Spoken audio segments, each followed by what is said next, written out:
Yannick Sinner, numéro 1 mondial, énorme, grandissime, ultra, hyper, super favori de ce Roland-Garros 2026, se fait éliminer dès le deuxième tour par un joueur italien dont on ne connaît réellement pas l'historique, le nom, en 5-7, alors que Yannick Sinner se balade dans le premier, se balade dans le deuxième, et se balade même dans le troisième. Yannick Sinner menait 5-1 dans le troisième set. Et il trouve le moyen de perdre ce troisième set. Et comme Nadal, à l'époque où Nadal se faisait éliminer à Roland-Garros, on se rappelle que Nadal s'était fait éliminer à la surprise générale en 2009 contre Soderling, ça trouve des excuses. Le problème avec ces champions-là, et j'ai remarqué au tennis surtout, mais dans tous les sports, que ce soit football, que ce soit NBA, que ce soit rugby, que ce soit athlétisme, les grands champions, quand ils perdent, ils sont toujours obligés de te dire « j'ai été diminué physiquement » ou ils t'inventent une blessure. Ça m'énerve. C'est bizarre parce que quand tu menais 2-7-0 et que tu es sur le point de gagner le match en 3-7 facile et que d'un seul coup tu perds le match, tu vas nous trouver une excuse comme quoi c'était la chaleur. Alors c'est la chaleur le problème maintenant. C'est ça qui m'énerve avec ces mecs. C'est ça. T'es numéro 1 mondial. Tu gagnes tournoi sur tournoi, grand chelem sur grand chelem. Là on t'annonce que ton principal concurrent, Carlos Alcaraz, est forfait pour Roland-Garros. Donc là, ça te laisse un boulevard énorme. Là, très clairement, tu n'as pas d'adversaire. Alors qu'est-ce qui s'est passé réellement? Est-ce que déjà, avant de rentrer dans le cours, il se croyait au troisième tour? Est-ce que avant de commencer même le premier tour, il se voyait déjà vainqueur à Roland-Garros? Là, tu joues, certes, sous un cagnard incroyable. Mais ces mecs-là, quand même, se plaignent depuis des années qu'à Paris, au mois de mai, il fait froid, qu'il pleut tous les jours. Là, t'as enfin du soleil, t'as enfin de la chaleur et tu viens de plaindre après. Je suis désolé de le dire, on va un petit peu analyser cette défaite de Yannick Sinner, mais je veux aller plus loin. Pourquoi le champion doit inventer des excuses? Pourquoi un champion a autant d'orgueil? Alors je peux comprendre que tu es anti-défaite, qu'un champion a la haine de la défaite. C'était le cas pour Federer, Nadal, Djokovic, Michael Jordan, Kobe Bryant, Tiger Woods, Schumacher en Formule 1, Karabatic au handball, en athlétisme Usain Bolt. Mais jamais tu auras un champion qui dira « il a été meilleur que moi ». Nadal, à chaque fois, il cherchait des excuses de blessures, alors qu'avant le match, on parlait pas de blessures. Ça manque de ça. Après, je peux comprendre. Tu es un champion, incontestable et incontesté. Tu peux pas dire que l'adversaire a été meilleur. Mais essaye de trouver d'autres excuses. Je ne sais pas. Tous les champions ont perdu. Tous les champions ont connu l'échec. Donc pourquoi Yannick Sinner n'avoue pas que voilà, t'as peut-être mal joué ce soir, t'as peut-être eu un ego surdimensionné, et c'est à cause de ça cette défaite, parce que je suis désolé. Tu ne peux pas réellement dire ça.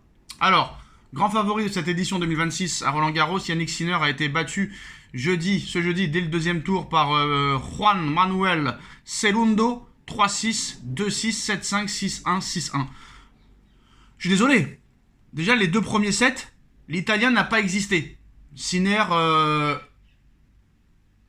est sur orbite. Sinner va gagner facilement ce match. 6-3, 6-2, et tu mènes 5-1 dans le troisième. Comment tu peux te faire revenir comme ça? Comment tu peux plus faire un jeu d'un seul coup? Alors c'est vrai, peut-être qu'il a une insolation ou quoi que ce soit, mais j'ai quand même du mal à le croire. Ces mecs-là, ils sont entraînés, surentraînés, mais c'est sûr que là, c'est un séisme. C'est un séisme parce que tu as le droit de perdre. Mais tous les tournois qu'a gagné Sinner, Alcaraz n'est pas là, personne n'aurait cru qu'il se serait fait éliminer au deuxième tour. Encore, tu me dirais quart ou demi, je te dis ça arrive, sur un match, tout est possible. Tu peux pas tout le temps gagner pendant des années, mais là, quand même, le deuxième tour, c'est quand même très chaud. Et très compliqué. Donc voilà, après on sait qu'il va rebondir. Mais moi je suis sûr que cet Italien qui a battu Sinner va se faire éliminer lors du prochain tour. Vous verrez qu'il ne gagnera pas Roland-Garros. Alors là c'est un boulevard pour Djokovic. C'est un boulevard pour Djokovic qui peut-être à 40 ans ou 38 ans, je ne sais pas, va gagner un 25e Grand Chelem. Ce serait quand même incroyable. Mais bon, si Djokovic gagne, on dira il n'y a pas Alcaraz, il n'y a pas Sinner, il n'y a pas machin, il n'y a pas bidule. C'est toujours comme ça. C'est ça qui est un peu décevant dans le sport de haut niveau maintenant. Voilà, malheureusement, le tennis n'a jamais été aussi faible qu'à l'heure actuelle. T'avais que 2 champions. Là, t'en as 0 maintenant. Il reste Djokovic. Voilà. Donc, voilà, il faut arrêter de trouver des excuses. Sinner a perdu ce match. Sinner était immense favori à Roland-Garros. Et il s'est fait éliminer dès le 2e tour par cet Italien. Et voilà. Et moi, ce que je trouve aussi incroyable, et je vais clasher le tennis français, pourquoi les Italiens et les Espagnols sont aussi forts au tennis alors qu'ils n'ont même pas de grand chelem. Et nous, on a un Roland-Garros, on a un grand chelem. On a été choisi seulement parmi 4 pays sur 300 pour avoir un grand chelem. Et on est incapable d'avoir un Français digne de ce nom. Alors je sais ce que vous allez me dire. Moïse Kouamé, Sacha. Moïse Kouamé, inarrêtable. À 17 ans, qui se qualifie au 3e tour de Roland-Garros. Et oui, Moïse Kouamé est tout simplement insubmersible à seulement 17 ans. Le Français s'est offert Daniel Vallejo au terme d'un combat énorme en 5-7 pour rejoindre le 3e tour de Roland-Garros. Dès sa toute première participation, impressionnant de maîtrise malgré la pression, Kouamé a su monter d'un cran dans les moments les plus chauds, alternant solidité mentale et surtout coup de génie. Voilà, un match immense pour lui et peut-être la naissance, et ça faut toujours faire attention, la naissance d'un futur grand. Donc on verra. Mais en tout cas, franchement, voilà, personne n'est imbattable. Et à un moment donné, il faut arrêter de se chercher des excuses. Sinner a perdu. Voilà, après je ne sais pas tous les détails et les aboutissants. Peut-être que vraiment il a eu une insolation, il a eu un problème physique, c'est possible. Mais de là à croire que tu n'arrives pas à finir un jeu en étant numéro 1 mondial, grand favori de la compétition, j'ai quand même du mal à le croire.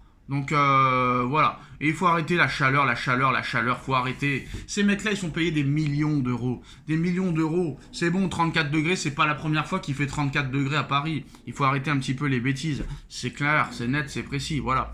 Donc voilà, ultra favori, Yannick Sinner, éliminé au 2e tour de Roland-Garros, sans doute. Alors maintenant, voilà, c'est les dernières excuses, hein, il est touché à la hanche. Mais c'est bizarre, dans le premier set, dans le 2e set, et jusqu'à presque gagner le 3e, il n'avait pas de problème à la hanche. Voilà, toujours des excuses, ça m'énerve. Moi, je n'y crois pas, la blessure à la hanche.